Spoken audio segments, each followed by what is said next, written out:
Dr. Yosida, Pak Vigno, Pak Randy, Pak Eko, Yutasan, Bapak Ibu sekalian. Thank you very much for letting me to join this wonderful webinar.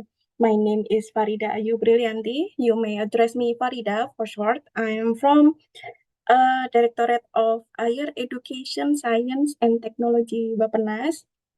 And previously, I had the opportunity to participate in a short course on evidence-based policy making, EBPM, and this course was led by Professor Yoshida and his team. During that course, Professor Yoshida and his team taught us about the previous material about EBPM and causal inference analysis. And then today, hopefully, I will present to you about my preliminary research. So this is only preliminary. I have to analysis in scientific further, and in this preliminary research, using the causal inference method. And this work is titled "The Impact of Program Indonesia Pintar (PIP) on the continued study of low economic senior high school graduates into higher education." And as Professor Yoshida mentioned before, that there are five keys about BPM framework. So that is easy for us to understand and implement the five key from EBPM framework of my preliminary research as soon as follows. The first one is treatment. The treatment is providing program Indonesia Pintar for low economic senior high school student. And the second one is outcome variable is the senior high school graduates who continue to study at higher education or not.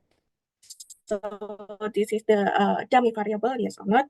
And then the third one is unit of analysis. The unit of analysis individual from the low economic senior high school graduate. And the fourth is identification strategy. It will be fuzzy regression discontinuity design or fuzzy RDD. And the last one is expected outcome. Thus, the program Indonesia Pintar will impact and increase the chance for low economic senior high school to continue their study in higher education. Okay, the first one is treatment. Maybe I have to hide this panel floating. Okay, the first one is treatment variable. When we see the national economic, socio-economic survey from BPS or Susenas BPS, we can see the disparity in senior high school and higher education participation across different wealth group. From quintile 1, the 20% poorest, and quintile 5, the 20% richest. This disparity remains significant. So that's why the government of Indonesia provide the program Indonesia Pintar. This program is cash assistance, education access expansion, and learning opportunities that are given to students who come from vulnerable families to finance education. This program began in 2014 until present, and the beneficiaries are for high school students who meet the eligibility criteria for this program. And then the second one is outcome variable. When we see the Indonesian education cohort from 2017 and 2021, this data is from National Socioeconomic Survey as well. When we see the enrollment rate of senior high school graduate from low economic strata into higher education institution is notably low. When we see the percentage of graduation senior high school graduates, that 50% of them, only 14% of them that continue their study to higher education. So the government of Indonesia actively encourages this graduates to pursue further education at higher education level, whether in undergraduate or diploma programs. Whether in pendidikan tinggi akademik or pendidikan tinggi vokasi. So the question is, does the program Indonesia Pintar increase the chance participation of low economic senior high school student to continue their study at higher education, particularly in university? And the unit analysis of this preliminary research is individual, data type is cross-section, data source is from Susenas BPS 2022, and then the population, all Indonesia's senior high school graduates in 2022, and then the sample criteria, I have to squeeze the Susenas data into this, regarding to this criteria. They have to individual from 19 until 23 years old, from quintal 1 and quintal 2.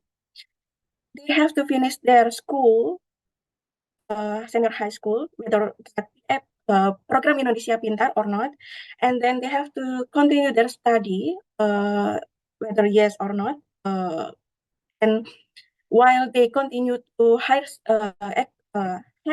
education, they have to continue the study at least until one semester, until first semester. Yes, the higher education student is from Indonesia, so this research will be national school, and the cutoff is poverty line round up 546,000 rupiah. And after I squeeze the Susenas data based on this sample criteria, we can see this graph. You can see the red dot. The red dot is a senior high school student who previously received the program Indonesia Pintar, and the blue dot is without program Indonesia Pintar. And we can see that some students from both under and above the poverty line, the dash is the poverty line, the cutoff, used to get program Indonesia Pintar. So that's why the analysis will be a fuzzy regression discontinuity design or fuzzy RDD. I will analyze this data with RStudio, and this is the result. Okay, I think this slide. Okay. The expected outcome is program Indonesia Pintar Scholarship will affect and increase the higher education entrance opportunity for senior high school graduates. Is it true? So after I tried to analyze the data with fuzzy RDD approach in RStudio, the preliminary findings sounds like this. The estimated causal effect is 0.676, and the standard error is 0.185, and the estimated effect is statistically significant because the p-value below 0.005. What does it mean? Sorry. So the very, very temporary conclusion of this preliminary research is the chance of low economic senior high school students to continue their study to university maybe only 10%, for example. But when government of Indonesia give them an intervention like program Indonesia Pintar, their chance will be increased into 67.6% point regarding to the statistical estimated causal effect. So the very, very temporary of this preliminary research is program Indonesia Pintar impacted and increased the chance of low economics senior high school graduates to continue their study at higher education. I think from this analysis, we can say that program Indonesia Pintar is good. Yeah, maybe, yeah, presumably that's all from me. I hope this preliminary research example related to EBPM can be beneficial for all of you, and maybe that's all. Thank you very much for having me.